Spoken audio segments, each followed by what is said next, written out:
Hi guys and welcome back to another DrAce video, and today we're going to be playing MotoGP 22 and it's time for round 4 of our season of 2009 with Marco Melandri. This time it's for the Catalan GP here in Catalunya. So starting in second place behind the Mugello Grand Prix winner, we wait for the red lights to disappear and away we go. Rossi was out like a shot and look at Lorenzo flying from the second row. Hayden had the dream start, but look at Lorenzo go. Here in his home circuit of Montmello, the man with the number 99 with the Barcelona Grand Prix livery as he just holds on to position into turn 1. Melandri fights through. We've got the position. Wow, well that was somewhat of a dramatic start here in Catalunya. Lorenzo got the dream start, but we managed to just do one better by going a bit later on the brakes into turn 1. The number 33 now leads 0.5 of a second clear from Lorenzo. Wasn't expecting that, to be honest with you. Mika Kallio's gone down, the man of the Pram at Ducati. Rossi is the big loser here. From first down to 8th in one corner as we completely mess up turn 5. Difficult corner to get right. All the combinations of numbers of 5 seem to be difficult in this track for some reason. But into the TV3 for turn 7. Slow entry there, almost as slow as that subscribe button joined on the screen on the right hand side there. Not ideal, but I tell you what is ideal is for you to hit that subscribe button. It helps my channel out and it also helps you because it keeps you inundated with great bike content. But back to the action. Do you remember this Lacaisha, this version of turn 10, the long and winding part? Not the Beatles song, but this is the long and winding road for turn 10 that takes you into turn 11. Cast your minds back to that corner. I think I preferred that version, but now I'm so used to the new Lacaisha, the new turn 10, which is safer, it's better, and there's always action there as well, so I guess the new turn 10 is better, but I do miss that old version of Lacaisha here in Catalunya. Now we are one lap removed out of the Montmello GP. 0.2 of a second ahead of Lorenzo, the number 99 still in striking distance, as Nicky Hayden just behind him in third position. And there's that name again. Out of all the 3 Grand Prix I've done and recorded so far, Casey Stoner has somehow found himself on the podium or near enough. And as a matter of fact, he has a 100% podium record, the only rider in this championship right now to have 3 podiums on the bounce. Stoner on a roll. A victory, a second and a third place goes for Casey Stoner as it stands. Nicky Hayden there in third. It's good to see the Kentucky kid contending for the podium. As we bring on a bit of speed now, the middle section of Catalunya is got to be some of my most favourite parts of any track. This entire section here from Sector 1 to Sector 2 to Sector 3 is just brilliant. The latter stage going into the final couple of corners is where I'm going to probably lose a bit of time. So I've got to be on my A game here, and braking as firm as that is not going to keep this gap to Lorenzo. We are yet to finish on the top step of the podium. We took a second place in Motegi. We haven't won a race since. We crashed out in Mugello for the last Grand Prix, and of course in the first Grand Prix in Qatar we had a monumental save, which did cost us the victory and the podium in that moment. But this time it's looking like it could be the time for Kawasaki and Marco Melandri to shine across the line. A good view of the pit boards on the right hand side of your screen there. Temporarily the fastest man on circuit until that name again. There's that name again. Casey Stoner from 4th to 3rd, now to 2nd. Stoner's on a roll. He is, without a doubt, our biggest championship contender here in season of 2009. And full disclosure, actually, no secrets. That's the rider I was going to choose for this championship. But down to the vote, you guys chose Marco Melandri. And that is what we're using here today. Of course, 11 rounds of this MotoGP championship just before MotoGP 23 arrives. I cannot wait. I'm sure you guys can't wait as well. It's not that long to go. But into the left-hand side we go for the TV3. A much better entry into turn 7. Great turn into turn 8. I love that change of direction. Small wheelie from 7 into the right-hand into turn 8.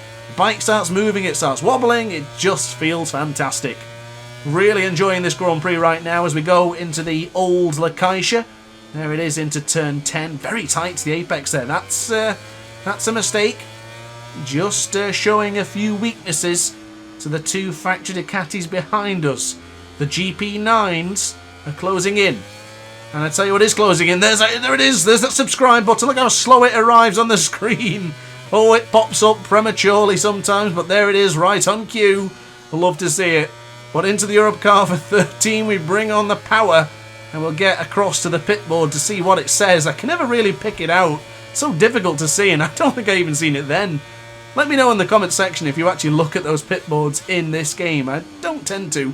There's of course a lot of information already on the screen, but maybe for the future videos on MotoGP 23 we'll try doing it without any heads-up display. Could be difficult for me to commentate on, but it'll be something new and innovative for the channel.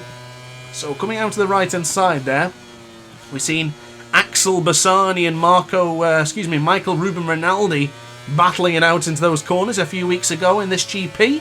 That was great to watch. It's a shame it all ended in tears into Lacaisha. No doubt there's going to be more carnage, and as I mentioned this, I've just slipped my attention, but Loris Capirossi is now up into second place. Valentino Rossi up to fourth. Some just slingshotting around that top 8 right now. Stone is still there in third. We have lost the Kentucky Kids podium performance as it stands. But oh, that's a big wheelie. Why wouldn't the front end go down? I was really pushing the front end to try and get it back down, but it wouldn't stop. We're hard on the brakes now for turn 10, and Capirossi's within 5/10. It was also an opportunity for us to use Capirossi in this championship, but again, you guys voted for this Italian. Down to a battle of some Italians and the Australian of Chris Vermeulen. But into the right for turn 12. Stoner has risen to second place. There's that name again. He's there again. 0.8 of a second. Is he charging? Oh, we're starting the penultimate lap. Valentino Rossi is the fastest man on the circuit. God knows how many times we've had to say that in life. I bet you Nick Harris has said it a lot. Oh, actually, where Rossi's now on the podium, and Stoner. No, Rossi's down. Oh, the commentary curse. The 9 times world champion's down. He slipped out of the top 8. The fastest man on circuit, the one who's probably holding the biggest threat to us, has slipped off. But now the pressure forms in another way. Stoner is in second, 0.5 of a second behind, 0.4 of a second behind. This is not over yet. If you thought it was smooth sailing for Melandri, you're mistaken massively. Casey Stoner, the man with the 100% podium streak, is charging. Oh, a good response into the second split. Getting caught onto turn 8 there. Not ideal, but still within the lead. 0.4 of a second. Oh, it's slipping to 0.3 of a second. Avoid the wheelie at all costs. And hopefully we get the braking right into turn 10 this time. Again, firm on the anchors. I'm not intentionally doing that, but it just seems to be a bit bouncy for that braking zone. Very strange feeling going into turn 10, but the gap is still at 0.5 a second. We've gone deep into 11. Oh, the pressure.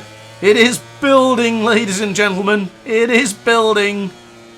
Just brick by brick, every tenth is diminishing. It's 0.4. What is it going to be across this line, though? This is the important factor. We complete the penultimate lap. 0.5 a second is the advantage on the long straight. One of the longest straights in MotoGP. We brake firm for the right-hander. Into turn 1. Stoner's still there. 0.3 of a second. He is behind us. 0.4, 0.5. We're onto a good sector, though. This is what we need. This is what we need. Capirossi still holding firm in third place. Lorenzo with the special Barcelona livery is not working out well for him. Hayden has really gone behind. He's now down past the bottom 8. So 9th, 10th for Hayden. Bit of a surprise, especially considering where he was in the early stages of this Grand Prix. Turn 5, we have tackled it, and we still have 0.5 a second advantage. Stoner is in pursuit, but I don't think he's got enough time for this. Have we timed this to perfection? Are we going to get our first victory here in the season of 2009? Is Marco Melandri going to get his first victory on board the Kawasaki. It looks like it could happen. We're not going to have a better chance than this. Nobody ahead of us. We just need to keep it together. Smooth, calm, controlled. Oh, Caparossi's down. Pedrosa has inherited the 3rd place. Oh, goodness me, we're onto the power again. The right-hand side of that medium rear is getting warm. But I think we've done the business. The job is well and truly done. Out of the final corner, Melandri takes the top step. The first victory of the season goes to us with Marco Melandri on board the Kawasaki. But there's that guy again, Stoner, still in 2nd. So that's the end of the Barcelona Grand Prix here in Catalunya. Melandri takes the victory ahead of Casey Stoner and Danny Pedrosa finishing in 3rd place. And look at Sete Gibber now. 8th spot for him, and James Tozen an inspired 5th place here in Barcelona. So we will conclude the video by looking at the championship standings, and Casey Stoner is still leading the way. Of course, 100% podiums for him, a victory, good solid points positions and podiums to earn. He's looking very well in this championship. He is 16 points clear from Lorenzo and 25 clear from Marco Melandri. Rossi drops a spot by crashing out or not finishing in the top 10. He drops to 4th place, 40 points behind the leader. But guys, that's it from me. I do hope you enjoyed the video. If you did, let me know in the comment section down below. Thanks for watching as always. Like, comment and subscribe, and I'll see you in the next video. Consider joining the pit crew if you want to be part of the DrAce team. Thanks for watching, and ciao for now. Oh hi, didn't quite see you there. Good to see you're still here. If this video didn't quite set your appetite, then why not watch some more DrAce content by clicking the video shown on screen now. Furthermore, if you would like to follow me on social media, you can do so now with the links down in the description. Consider subscribing so you don't miss a single DrAce video.